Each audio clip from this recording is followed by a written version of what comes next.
Over the next few years, Rob's band Fight released 2 albums, but Judas Priest entered a long and silent sabbatical, unsure of what to do without their former frontman. It's immortal sin. We had to try and look for a new singer, which was fun, I don't think. Getting the right guy with the right voice and look, very, very difficult. For years, the only ones playing Priest songs were tribute bands like British Steel.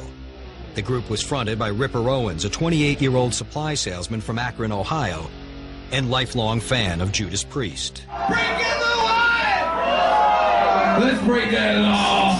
I would say the things between the songs that Rob would say. We'd play 2 hours of Judas Priest, and it was fun. In the winter of '95, Priest drummer Scott Travis caught British Steel at a Virginia club. Stunned, he took a videotape gig back to England and to the other members of Judas Priest. They were just floored. Glenn said, "That's not him singing." He somehow dubbed Rob's voice over this tape. He sounded so much like Rob in certain registers. You'd be stupid to think that it was real. In February '96, skeptical but desperate, Priest had their coordinator invite Ripper to the UK for an audition. When she hung up with me, I ran upstairs and grabbed the Painkiller album and looked, and her name was on there, so I knew it wasn't a joke. Just 2 days later, Ripper was on his way to London, a fanatical fan living a dream. Jet-lagged but too juiced to sleep, he went straight from the airport to the audition.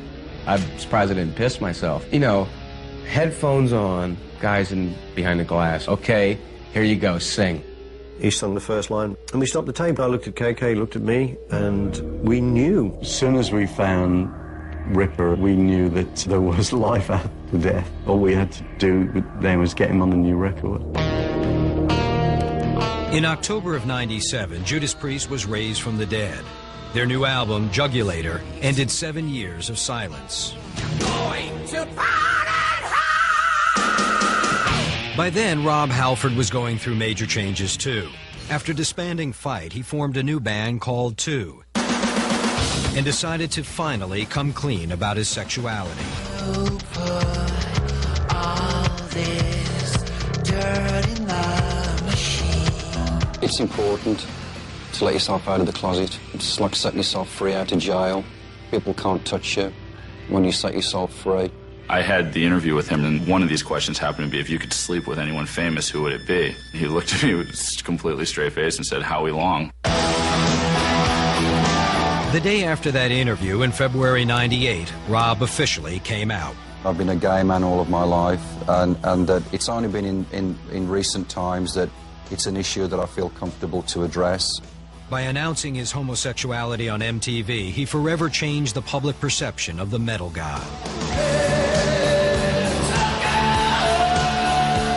From a metal point of view, yeah, it was a shock for a lot of people because it goes against the grain of what metal is supposed to be. Here was the icon and the idol. He was the metal god, and he's gay. There was a big barrier that was just smashed down.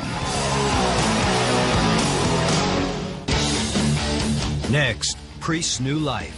There's songs on there that crush your heart. There's songs on there that make you crap yourself. When Behind the Music continues.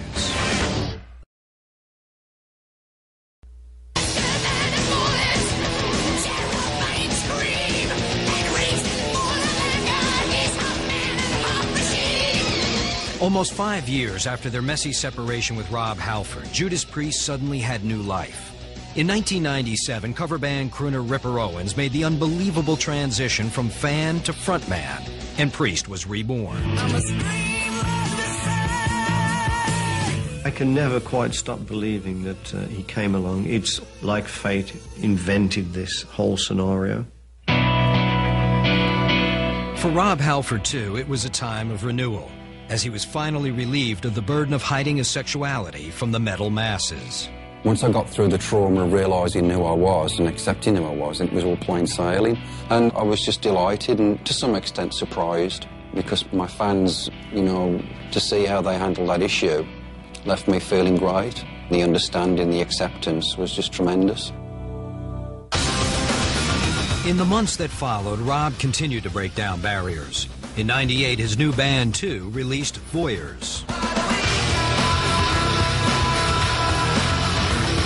a gothic rock record that marked a total departure from the metal god's past.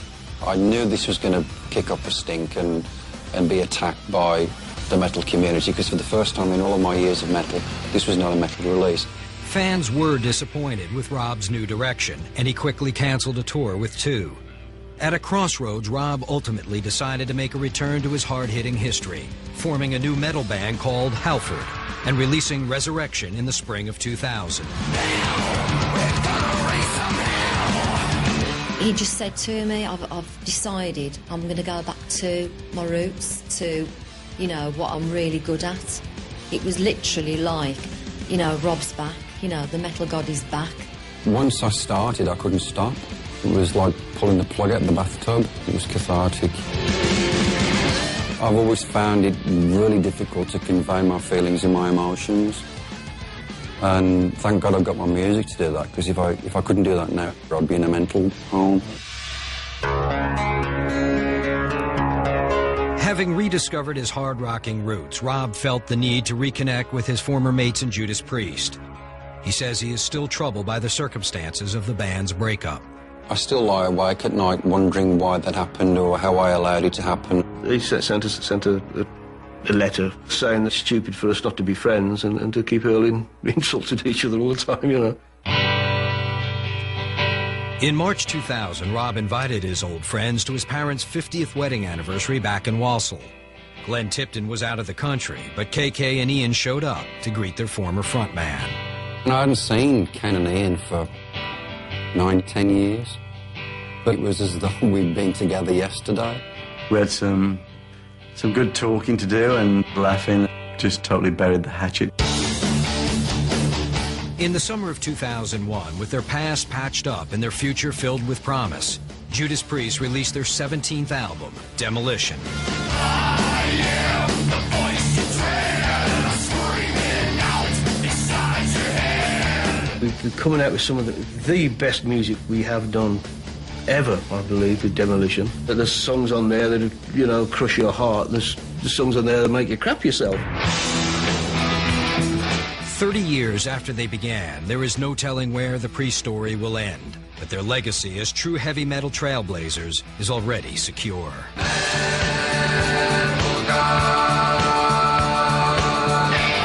Metallica would have never, ever gotten to the point they were at if Judas Priest didn't pave the way for them years earlier. Judas Priest are the final band and they were the first band, and there's a reason for that. They pioneered the movement and they're still carrying it on 30 years later.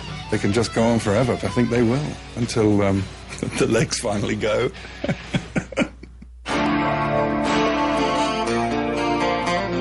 It seems that everyone has gotten what they wanted.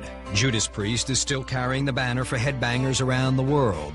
And one-time frontman Rob Halford has finally arrived at a place of peace. I do miss the band a lot. I miss the music. I miss all the great times we had together. But on top of those feelings, I still feel more satisfied and complete now. And one day it will all make sense.